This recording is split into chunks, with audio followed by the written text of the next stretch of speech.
Live. Let's get it. I need y'all to come on in the room. I'm ready to get to the conversation on today. I got a good brother in the house already connecting on some vibes, and I can't wait for you all to learn some of what we have to share with you on today. You know, this month is all about Black excellence in business, education. I want you to see Black folk doing work, and I want you to be inspired to live in fulfilled excellence. So come on in the room, and as you come in the room, let me make sure I can see the comments. I want you to let me know that you are here so that I can recognize you and acknowledge you.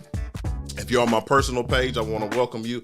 If you're on the church's Facebook page, I say welcome to you. If you are on the YouTube channel, I say welcome to you. We're so grateful to have all of you who are joining us wherever you find yourself. Now, look, I need you to make sure you are sharing this. I want to see some hearts flying. I want to see you liking, making sure that people can connect with us. If you know someone in business who needs to get some of the information we're going to drop on today, you can go ahead and tag them in the comment section. Let them know that we are live and we are in the house. So I don't want to waste too much time. I know the algorithm is still doing its thing to let folk know that we're live, but we just gonna jump the conversation off. If you miss anything in the beginning, I just encourage you to make sure that you check out the replay. We are gonna leave that live on all of the pages that we have this up on, and we'll probably do some time just to review some of what we learned on today. So, ladies and gentlemen, without further ado, let me say, well, matter of fact, before I do that, let me say thank you to all of you who've already reached out to me for the Cheney Project. We're still collecting suits for their career closet. And I've heard from some of you already who have some suits for us, so we can make sure that those young students have suits and have things that they need for their job interviews. I'm going to let you know where you'll be able to drop off in Philly, and I also will let you know a time and drop off for Erie. But I want to say thank you to everybody who's been reaching out. I put out the call on Tuesday, and you all have already been hitting me up on that. So I say thank you for that. Let me bring a brother on screen. Pastor Aaron Whigham is in the house. Man, I appreciate you joining us today. I can't wait for the people to get to know you and also to hear what you have to say. So let me give you opportunity, man, just to say what's up to everybody. How's it going, everybody? It's a blessing to be a part of this wonderful work. I've been admiring my brother's work here for a little while now. You know, I've been hearing all the wonderful things he's doing and following you from afar. And listen, par excellence, par excellence. This has been absolutely wonderful. So I'm excited to be a part of this, man. Thank you for the invitation. And let's get it rolling. Let's do it. I'm ready. Yes, sir, man. Look, I certainly appreciate you for being here. Of course, you all know my oldest sister, Erica. They have worked together, and Erica was the one who hooked up this point of connection for me. So let me give her a shout out, because I probably won't say anything else nice about her if her name comes up. But let me give her a shout out right now. I don't know if we should give her that much. I don't know. That's too much credit already, Right. man. Look, God hooked us up years ago, man. We're not going to give her no credit. Yes, sir. Much love, D. Much love. Yeah, man. Well, look, why don't we start here? Tell me a little bit about yourself, who you are, a little bit about your background, and even what you got going on now. Oh, there go Erica right there. She got her fist up. Lord have mercy. Causing trouble already. Yeah. Yeah. So, Aaron Whigham, born and raised in Pittsburgh, Pennsylvania. Shout out 412. And we, went and got my degree in finance and did a few other things, sold life insurance, worked at a health insurance company, district executive of the Boy Scouts, finally landed at Penn State, where I was originally hired as the treasurer, bursar, and then, went ahead, took on a role as the director of strategic initiatives. And really, the role was designed or created to breach relationship with the community. So the campus had really had a rocky relationship, and they ended up calling me to say, "Hey, how can you tie this back together?" And so we met the community kind of where they were, and started to build programming and do different things. We ended up so I founded a business incubator called the Mon Valley Launchbox back in 2017. And it really was to spur economic development in the region. So I basically went to the mayor at the time and told him, "Hey, if you provide us a space rent utility free, then we'll pump businesses back in the community." And so that was the whole agreement. First, it was a gentleman's handshake. Then we put some stuff to pen the ink, ink to paper. And from there, went off. It was wonderful. Built a street team. Erica served on that street team with us.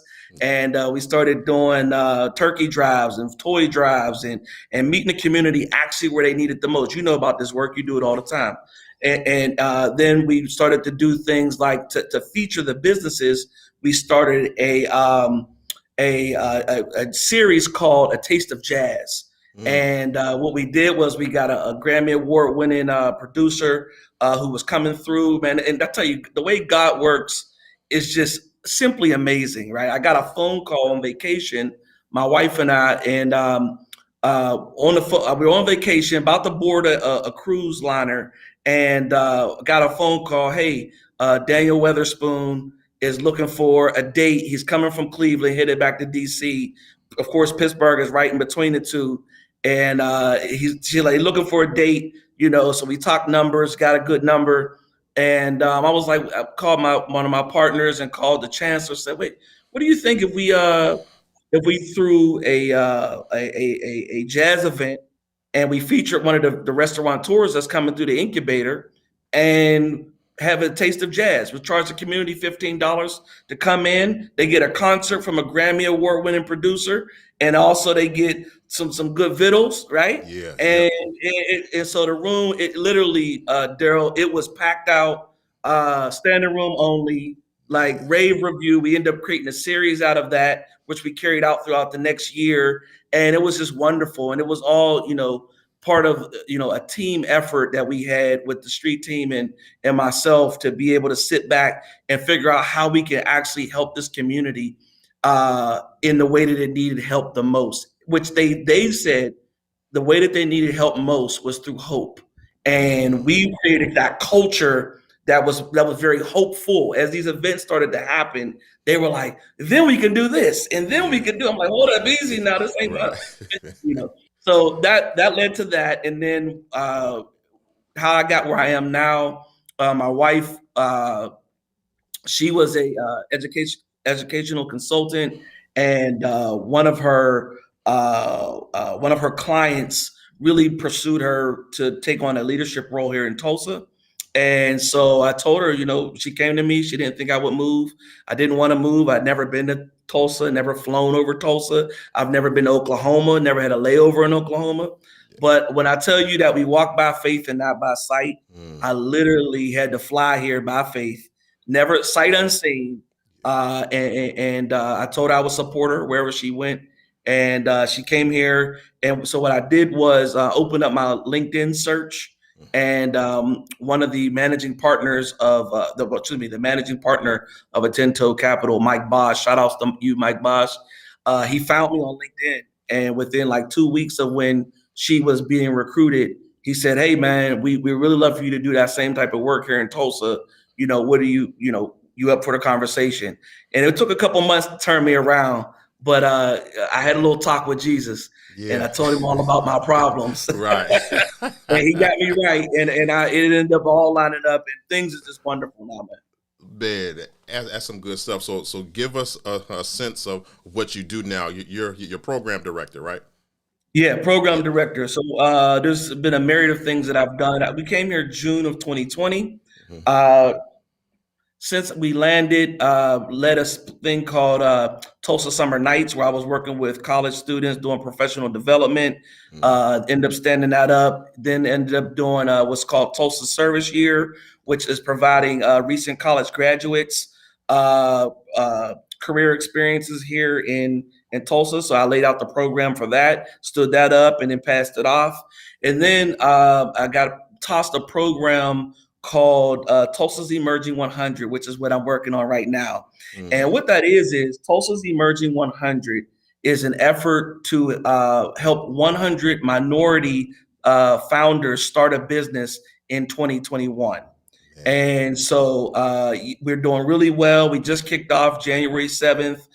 We already have 56 on the platform. Man, Moving forward, man. that's amazing. Listen, man, we doing it. We doing it. Actually, we have a mixer right after this where they'll actually get to meet each other because they're all meeting me as they come on board, but they don't know what each other do.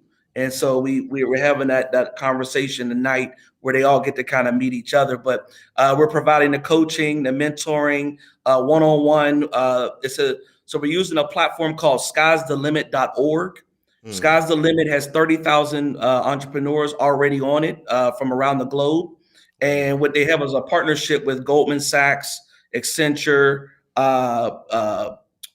Charles Schwab, and they're have volunteers who are giving their time to help these entrepreneurs, these minority entrepreneurs, stand up their businesses with best practices. And so once again, I used the same template. I formed a team here, which I'm calling the action team. And once we formed that team, we got it rolling, started recruiting people in, and some of them will end up getting $2,500 micro grants. And so what we want to do is cultivate these founders to the point that they are either lendable, investable, venture backable, or qualify for TEDC funding. And so that's what we're doing, man. That's good. Why don't we just start right there? Because that's what this conversation is really all about. Really what I really wanted to get you on today, because so many people that I've talked to have started a business during COVID, or they considered starting a business, and they don't know what it takes for them to be a business worth investing in. And so I want to hear from your perspective. What do these new people trying to get in business, already been in business, what do they need to make sure that they have in place in order to be ready to find someone to back them from a financial perspective? Yep. Good question. Good question. So that question will vary based on the type of funding or the type of backing they're looking for. If they're looking at an angel investor, usually they want somebody to already be invested in them first. They don't want to be the lead gift in or the lead investor in. Tell us what that is while you're talking to. Oh, I'm sorry. Yeah. Angel investor is someone who will deploy capital in order to make the business, they'll take a bit of equity from the business in order to make the business sustainable.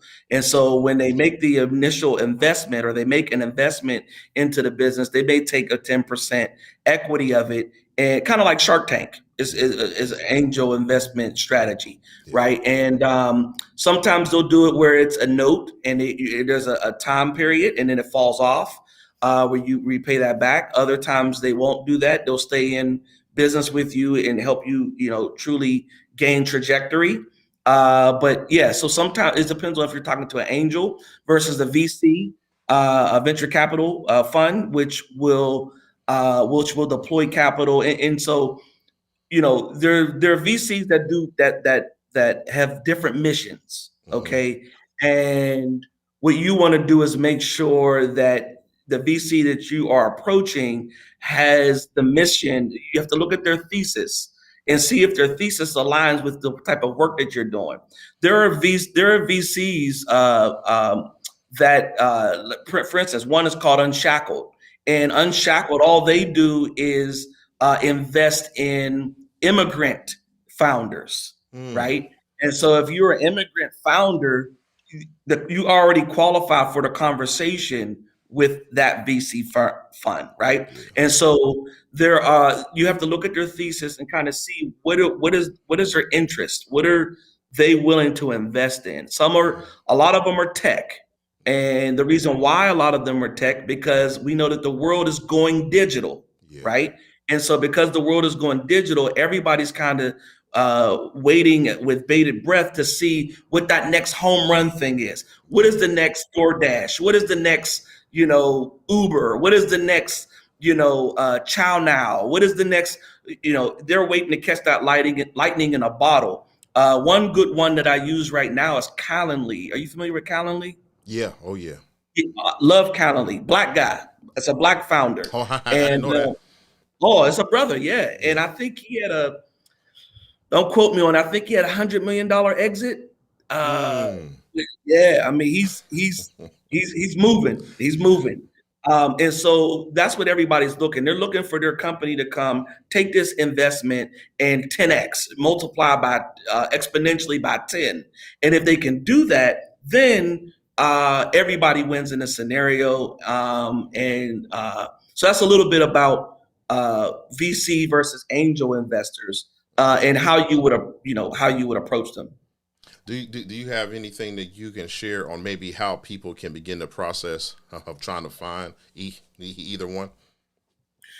Yeah. So, well, Google is Yeah. good for a little bit of everything. Right. Right. But what you want to do is there's a podcast you can start listening to Mm. called 20-Minute VC. Okay. Mm. Take a listen to 20-Minute VC and start to listen to, don't just go and get money because somebody is looking to invest it. All right. Right. Because not everybody who's looking to invest money into you is looking to build you. Yeah. All right. So you got to be careful with that. Yeah. I would take a look at like 20-Minute VC and kind of get acclimated into the VC space because it very much is a Shark Tank, and it very much is a yes, they want a return on investment, but it does not mean. Do you know that I think 68% or so of VC dollars they're not expected a return on. Mm. So that means that if they're investing in 100 companies, out of those 100 companies, they're not expecting 68 of them to come back with a return. Yeah. And Goodness. so they're checking for lightning in a bottle, and you just want to be careful to make sure that you are handled, that you are doing what's wise. Also, that you don't dilute your business by giving too much equity, and then you don't have the ability to grow and grow your staff and all the other things that you need to be remain sustainable. So yeah, that's when you're looking for it, I would say do a good Google search, go to 20-Minute VC. I would say to also look at if you do the top 10, VC funds in your area, you can find that. But there really is no trick to the trade. I mean, they're not hiding at all. Right. They're not Yeah. hiding. They're looking for investment opportunities, but they're looking for things that can multiply exponentially. Yeah. That's good. Now you've worked with quite a few businesses that were up and coming. What are some of the issues that you kind of see recurring over and over again that you have to address as you get them ready for whatever those next steps are for them? Yeah, a lot of it is that's a good question. A lot of it is a lack of preparedness. Mm. They don't really understand the lingo, the lexicon. They don't really uh, they're not prepared to sit down and actually do an elevator pitch and be Mm. able to talk about their business in a succinct way. There's a unrealistic. They think that if I go and make 100 T-shirts, all of a sudden I'm gonna get $1 million in 6 months, and it's gonna fall out the sky. Or Yeah. if I hook up with 3 rappers and give them my T-shirts, then all of a sudden everybody's one my like it doesn't work that way. Yeah. And so there's a lot of sweat equity. A lot of times too, Daryl, there's a lack of connections. And Mm. so I'll have a saying that I tell these founders all the time. First you network, and then you make your network. And when you make your network, it'll change your net worth. My All right. goodness. So first you network, then you make your network. And when you make your network, it will change your net worth.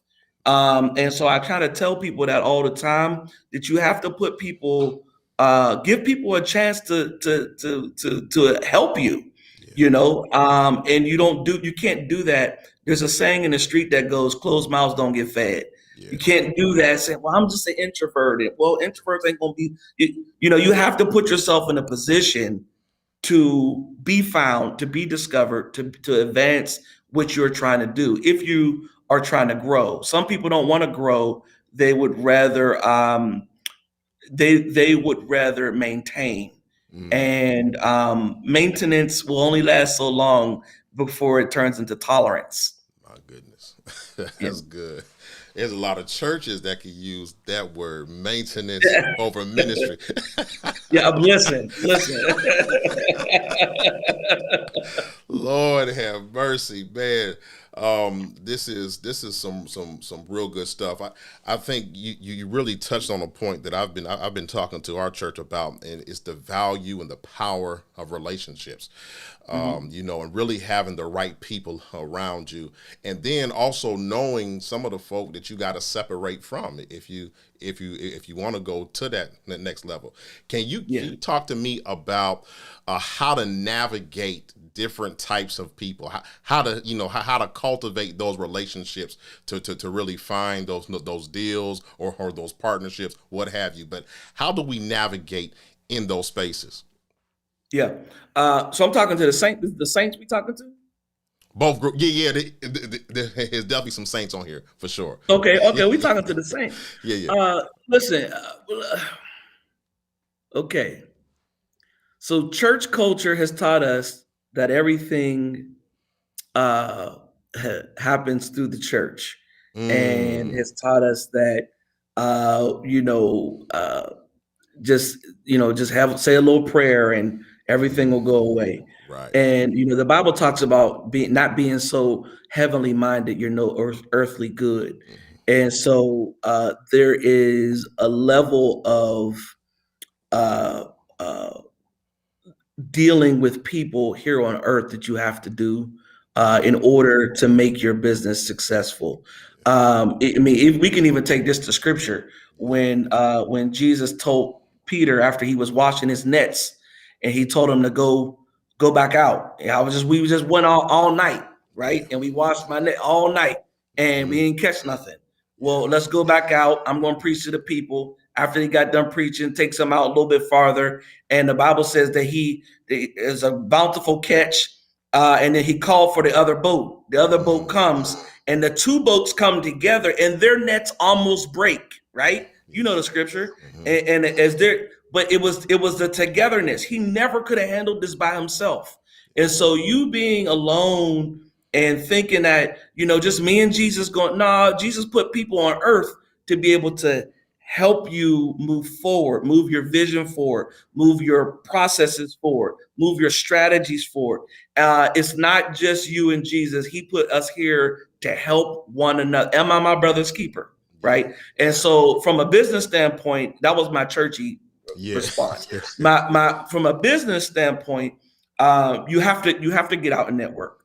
You have to be able to go into a room of people that you don't know and let them leave them with them knowing you. It doesn't really matter how many of them to be honest with you. What matters is that they know you and for something good. Yeah. And so you want to be able to have something that you add. What is your value add? Did you walk into the room and nobody knew that you were there?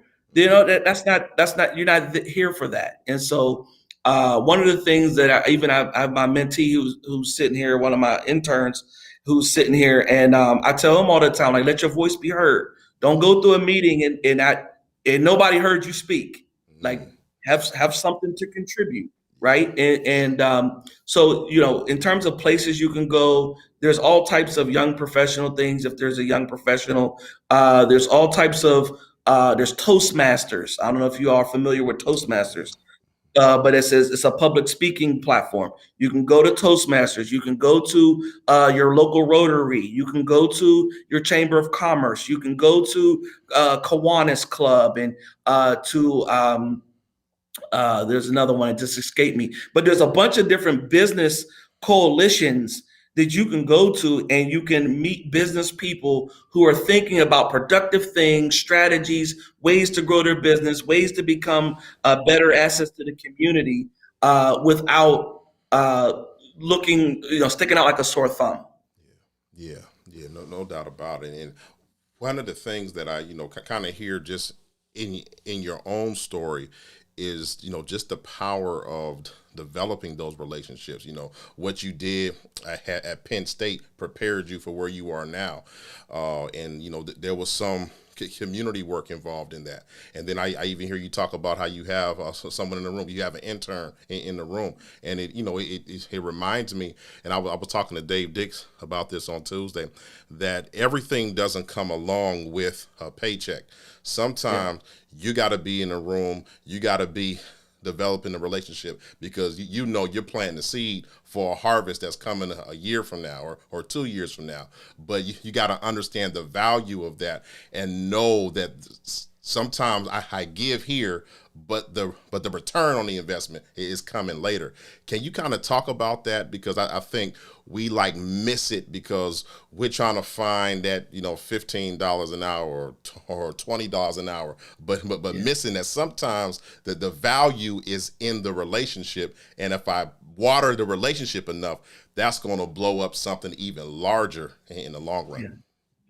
Listen, God said it's not good for man to be alone. Yeah. Period. Yep. No Period. doubt. Yep. Period. Yeah. That's in anything, in business, in it's not good for man to be alone. I did an interview yesterday and I was telling them how, teams win championships. Players don't win championships. Teams win championships. Yep. It was in golf, they win a cup or a jacket or the Masters, or, in tennis, they win a cup. They don't win a championship. They win a cup.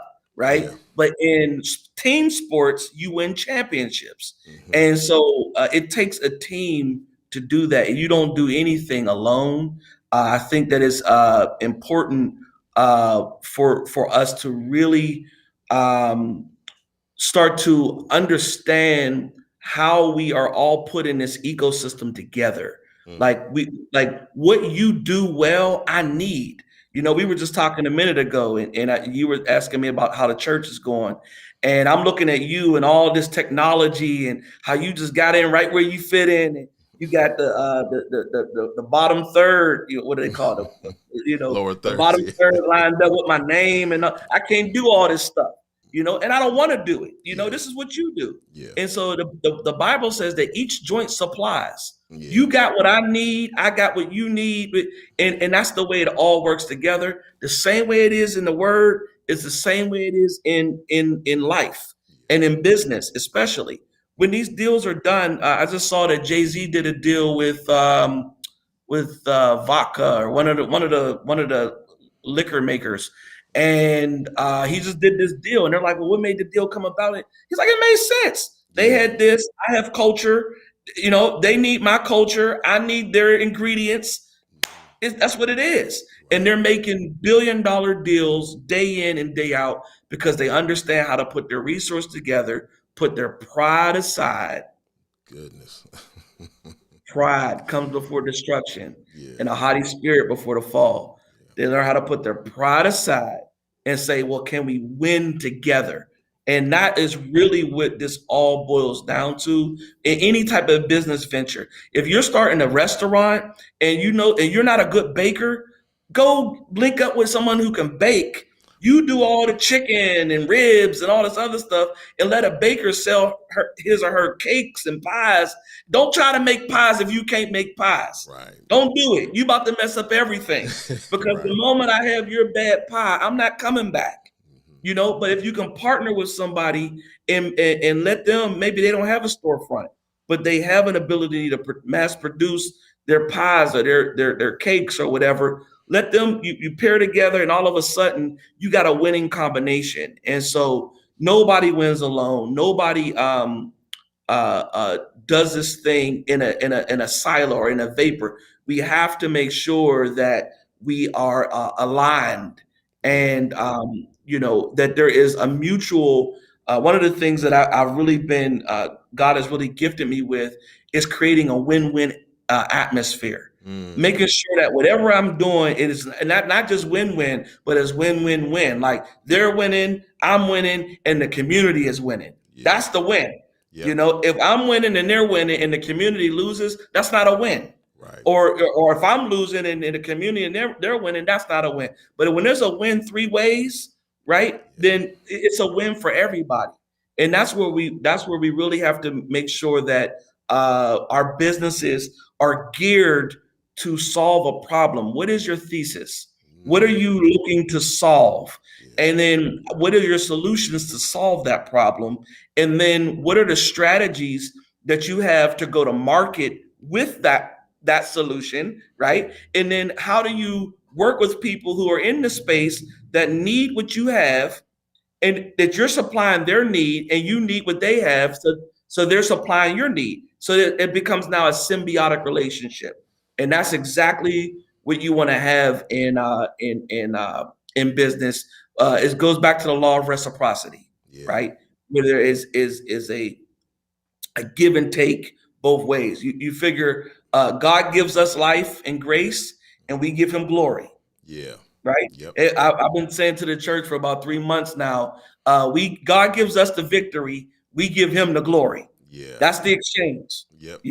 And because of that, we stay on that same cycle. If you stop giving God the glory, you about to stop getting the victory. You better believe that.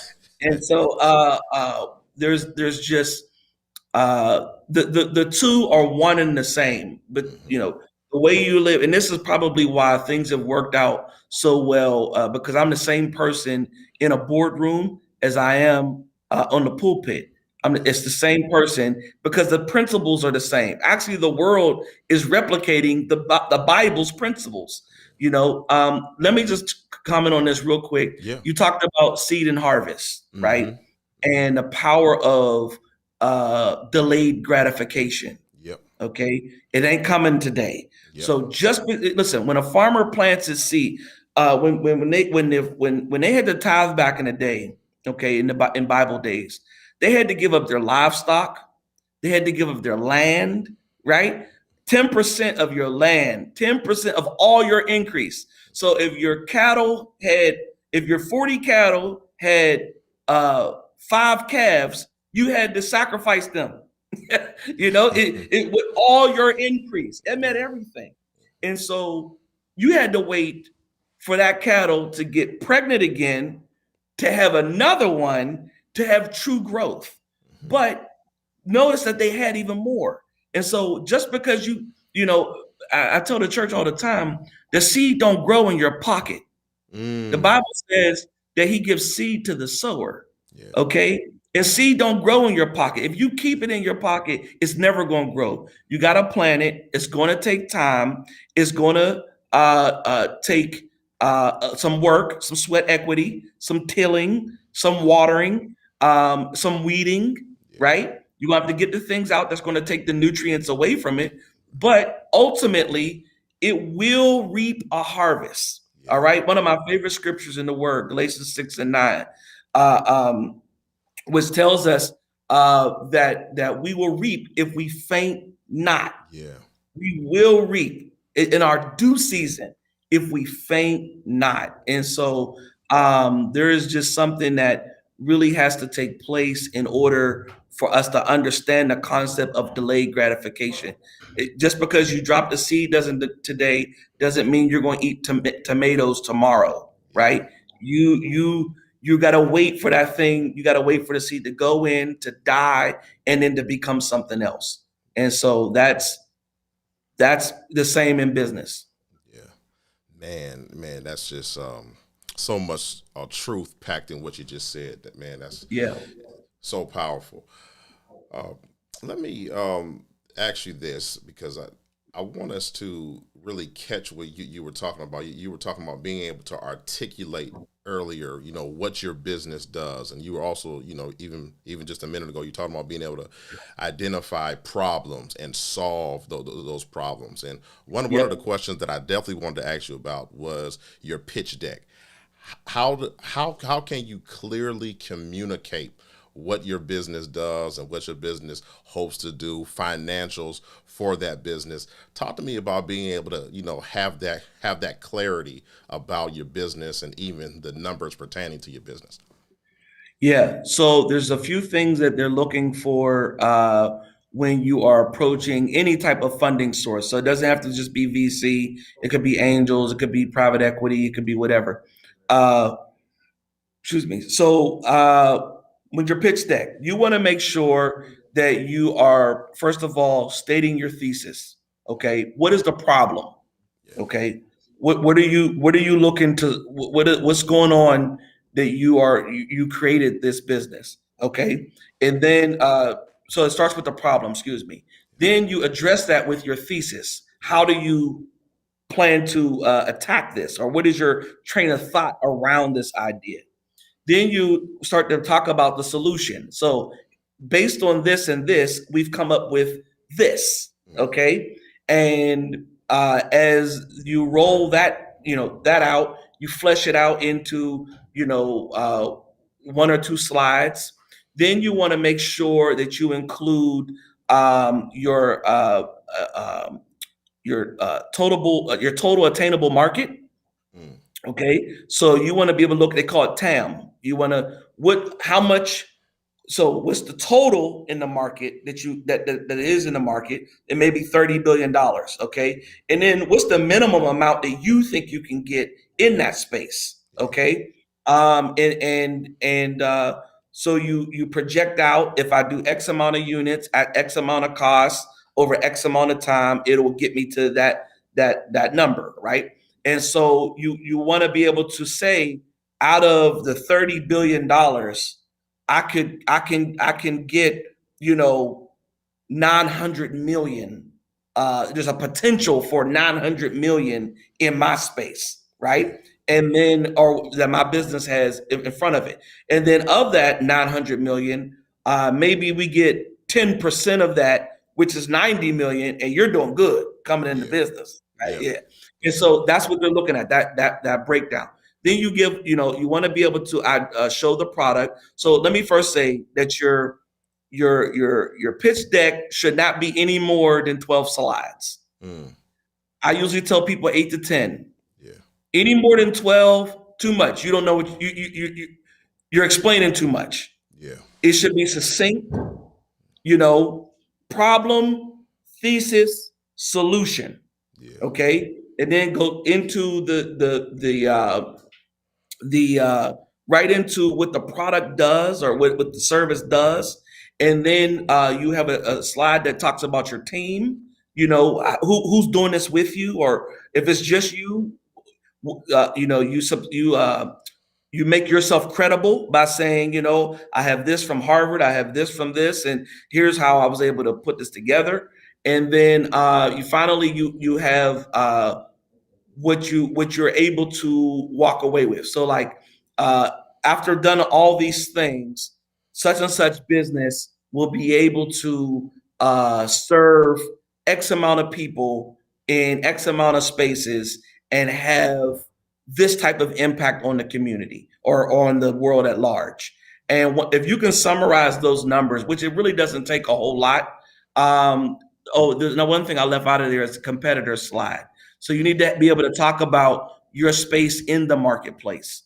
If you're a food delivery service, you're trying to get off the ground, your food competitors are DoorDash, Uber Eats, Grubhub, right? And so you need to be able to do a comparative analysis between yourself or your company and those other players, right? And how you plan to corner that part of the market. And the last slide is your go-to-market strategy. So how do you plan to take this in front of people? How do you plan to acquire customers, which is your go-to-market strategy? Man, this is so good, because it kind of reminds me of the point that you made earlier. Some people think when they get into business, I'm about to print these 100 shirts, I'm about to have somebody wear them, and I'm here to make some money. But Right. but even for someone who isn't trying to start the next major tech startup, these are good questions to ask just in general. Is this Yeah. business going to be profitable? Who's Yeah. already in this space? What is the potential for me to make money in this space? And so I want to encourage some of you who are on. I mean, really, you grab this, because you often talk about why they're making money and you aren't. Is because Yeah. they're asking the right questions. Yeah. Yeah.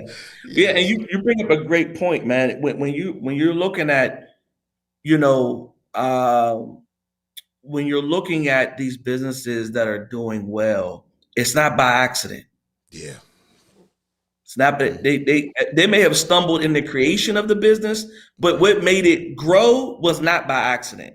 Yeah. It was the connections, it was the network, it was being ready when it was time to be ready, it was having the proper presentation of your business and of your platform or whatever you have, and all of that played into what you're seeing now with some of these larger companies. And I'm really proud of what we've been doing as Black folk. I mean, Yeah. this whole innovation and tech space that we're in right now, there's some of these cats out here, man, in other cities, all around the nation rather, who are doing some riveting things, Mhm. and they are young, 25, 26. There's Yeah. a young cat out of Atlanta, Dumarcus. I forget Dumarcus' last name, but Dumarcus is a violin player, classically trained violinist. I think he played actually with the San Francisco Orchestra. He went to the Conservancy up there, and he started an app called Music Book. Mm. Black guy. He was just in Forbes 30 under 30. He's in Atlanta. I Yeah. mean, young Black guy, Yeah. real nice guy. Just met him about 3-4 months ago. And I mean, it's amazing. It's Yeah. amazing to see this. You want to talk about leveling the playing field? This Yeah. levels the playing field. Yeah. And so seeing these businesses, these not only tech but other industries, where people are really finding that the main thing is what they're solving a problem. When Yeah. you can figure out how to solve a problem and you can then replicate that solution, Yeah. you write your price. Yeah. Name your price. Yeah. Yeah, man, that's so good. And really, though, because I know I've had a couple people in and out. You all, you run a daycare, or some of you running a hair salon. Even if you're in a service-based business, even for your daycare, you might figure out a way to have a better system for intake, and you have Yeah. an app that helps that process, that other daycares can use. So it's not just saying because I'm in this service business for right now that I can't think beyond it. There's probably some problems you're having in your business that another business is having that you might want to explore. So I don't want you to dismiss this conversation as if there aren't problems every day. And the money, I want you to hear, what Aaron is sharing with us. The money is in the ability to solve problems. Yeah. And sometimes it's about taking inventory of the problems you got, man. So this is some great stuff tonight. I want to ask you this question. I know you got to go, but give me this. I know you shared one earlier, 20-minute VC, but are there any other resources out there that you would say, podcasts, books, anything else you would share for some folk in business? Yeah. So you can also go to my podcast, the Be Oh yeah, Atento podcast. yes sir. uh, Give it to me uh, again. yeah, Be Atento, BE, and then ATENTO. Okay. Be Oh yeah. Atento podcast. Um, and there we talk about, matter of fact, I just did one with a young lady in DC who runs a fund called Black Girl Ventures, Shelly Mm. Bell. Shelly, she's knocking it out the box, man. She just got $500,000 check from Nike, half Mm. million dollar investment into her business from Nike, and she's doing some work now with Kroger and with a few other different national corporations, and so she's really doing well. I think Visa is one of her the ones who she's partnered with as well. Also, when you're looking at resources, you want to make sure that you always can go to HBS, Harvard Business Journal, and that's a good resource for you when you're looking at. So what spaces are you thinking about? What industries are you looking at, Daryl? I mean, for me, I'm really I'm open tech. Who was that, Tashana? I walked in right on time. $500,000 from who? But I got folk literally in just various areas, tech, real estate, and the services. So anything you got by way of resources. Okay, yeah. Yeah. So yeah, there's Be the Atento, venture. but we definitely gonna push that. But I'm sorry. Oh yeah, come and holler at us. Yeah. There's Venture Unlocked, which is Mm, another one. okay. There's another one called Fundraising Radio Mm. And these are podcasts. Podcast. Yes. Okay. Yeah. There's another one called Venture Capital Deep Dive. Oh yeah. And they're going to be different ones for different flavors, basically. But there's a ton of resources out there in this venture space. To be honest with you, I've been in venture now since June, and so even though I have my finance degree, it's a different type of money. I understand the concepts, but the lexicon in venture is completely different. Yeah. And so they're talking about MRR and ARR, and they're talking about your MVP. I'm in meetings. I'm like, well, what's the MVP? Right. I thought that's the most valuable player. Right. So I had to pick up the lexicon kind of quick, coming from higher ed into the VC space. But the MVP is a minimum viable product. So basically like a prototype. What is basically a prototype of whatever you have. ARR, they're talking about annual recurring revenue. Okay, so how what is your recurring revenue? And then MRR is monthly recurring revenue. And so these are all measures that they use to be able to have a valuation of your business. And when when they're able to evaluate your business, then they can see what type of investment would align well with what you currently your current valuation. Yeah, man. Good stuff, man. Two quick fire questions for you, and then we will shut it down because I know you got some work to do tonight. You have opportunity to go into a time machine. Aaron at this age can go and talk to Aaron at 12 years old. What's a lesson you learned today that Aaron needed to know back then? Anything you got to share with him? Man, there's a lot. Yeah. There's a lot. One of them would be timing is everything. That's good.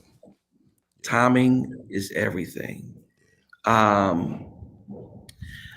Real quick, just to put this in perspective, when I was in South Africa, we did about 5 mission trips in South Africa, 5 years in a row.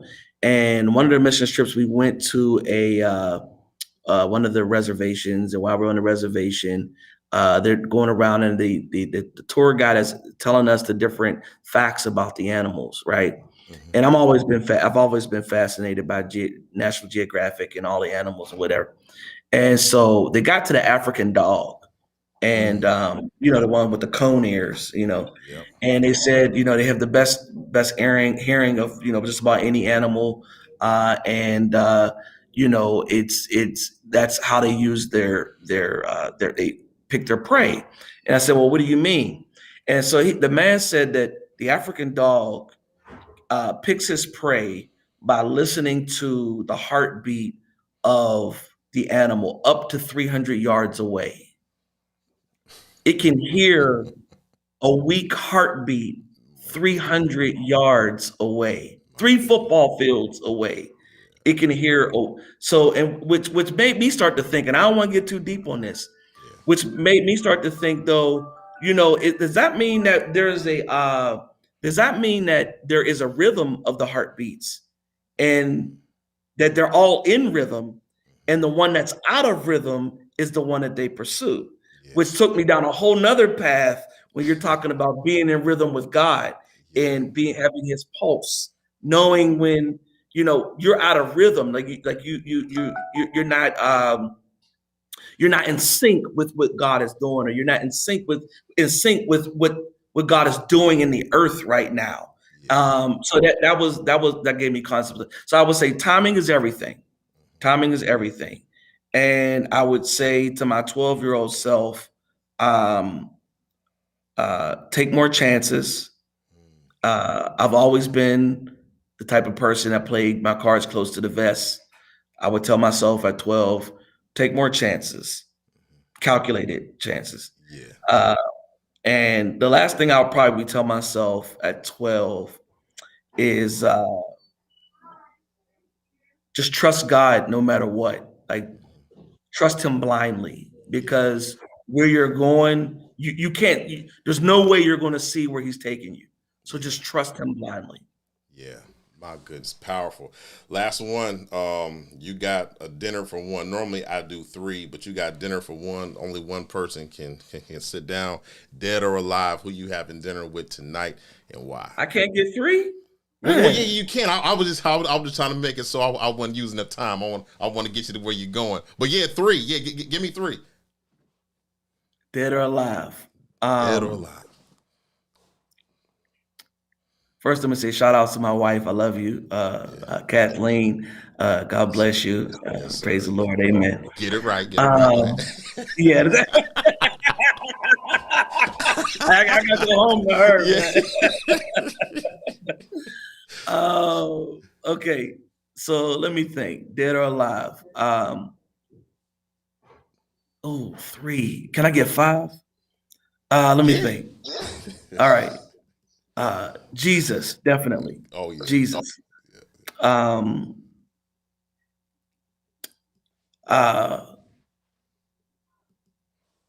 David. Mm. David. I Yeah. would really have loved to have met David. Yeah.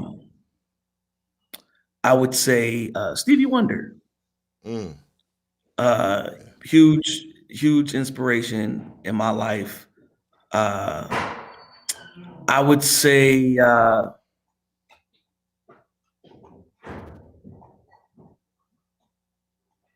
I'm good with those ones. I'm Yep. good with those. That's probably good enough. Yep. Everybody else, I'm not a starstruck type person. So Yep. like, I mean, hey, what's up, man? How's it going? All right, God bless you. Yeah. Yep. Okay, Yep. cool. Yeah. Yeah. Yep.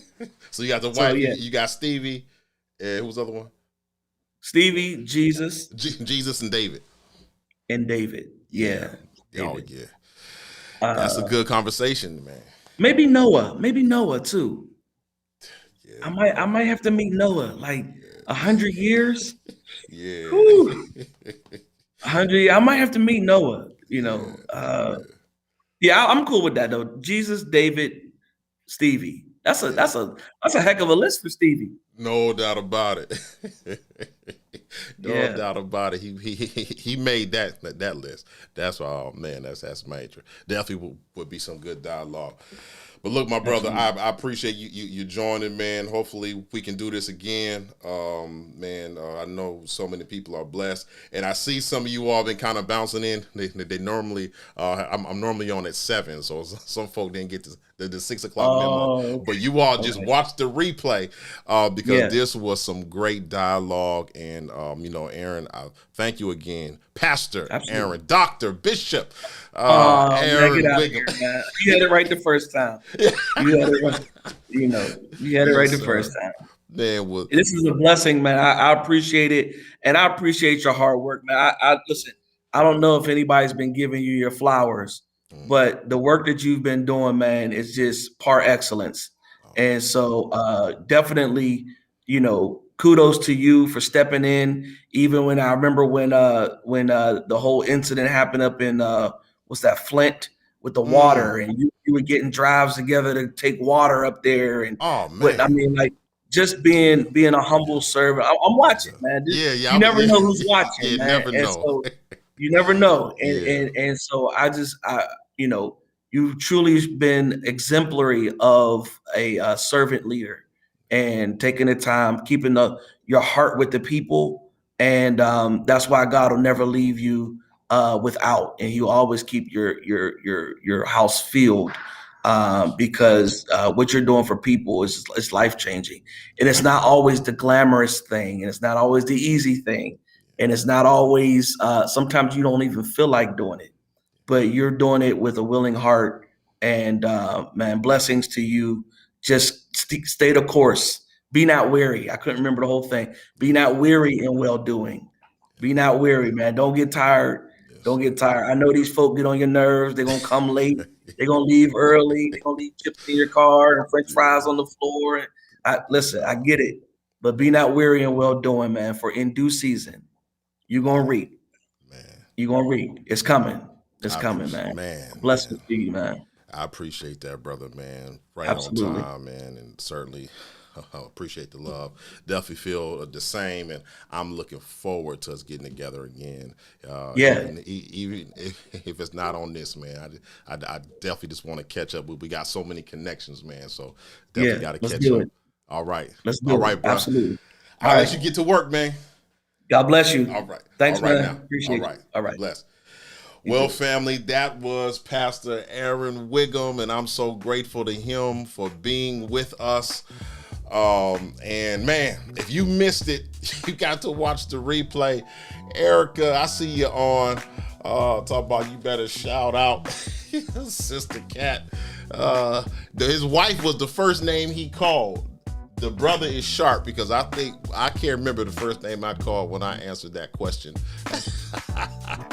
Erica said, "Good job, Thorns. Lord have mercy." Tashana, definitely catch the replay. Definitely just some great nuggets there. And I'm really hoping to do a conversation where I can empower some of you who are doing, doing business. I want to get some of you on at the same time. Leash, I see you. I know you putting in work. Tashana's putting in work. Tiffany Jackson, so many of you all who are just doing just some great work. I'm so proud to be able to see what you're doing. Corey is doing his thing with Cook Media. We just got some folk in our congregation and folk connected to us that's really doing good stuff. Siobhan as well with the PKs talk back. She laughing at Erica. But man, I wanna continue to have these conversations. Is this the last Thursday in February? I think it is. I'll be back to teaching Bible study on Tuesdays in March, so I'll be back there. We'll have a couple services on Tuesdays, but I'm definitely going to have some Thursday conversations. So definitely plan to join me. I got another major music producer coming in to join me, so I'm gonna talk to him. We've got an actor by the name of Jason Williams. He's coming to have a conversation. I got a friend of mine who I invited, who is a former player in the NFL, and so we want to get him on, and so I'm looking forward to having some conversations. At least you're right about it. My sister is a mess. She is a whole mess. But I wouldn't trade her for anything. But Leash, she had a birthday this week, and I've been messing with her for how old she is. Her birthday was on what day was her birthday? It was some day this week. Her birthday is the 23rd. All right, so Carla is the 15th. My mom is the 17th. Erica is the 23rd. So Erica is getting old, but she's still a mess. You are right about it. So much love to you, family. Oh man, this has been great. Please make sure some of you watch the replay of our own Angelia Evans. She was featured. I'm getting ready to check that out myself because I was on here with Pastor Whigham, but Angelia was featured during something at the library today. Her and Mabel Howard, and of course Angelia was getting acknowledged for the new book that she wrote. All right, so I'm out of here, y'all. Peace. Just doing life. Pastor Daryl Cook. And I can't wait to have some more conversations real soon. You all be blessed. I'm gonna see many of you on Saturday. We got the giveaway event in which we're going to be serving the underserved in the city of Erie. And then on Saturday night, we're going to have our Black History production. And I can't wait for you to see that video. All right. We will talk to you all real soon. Bye-bye now.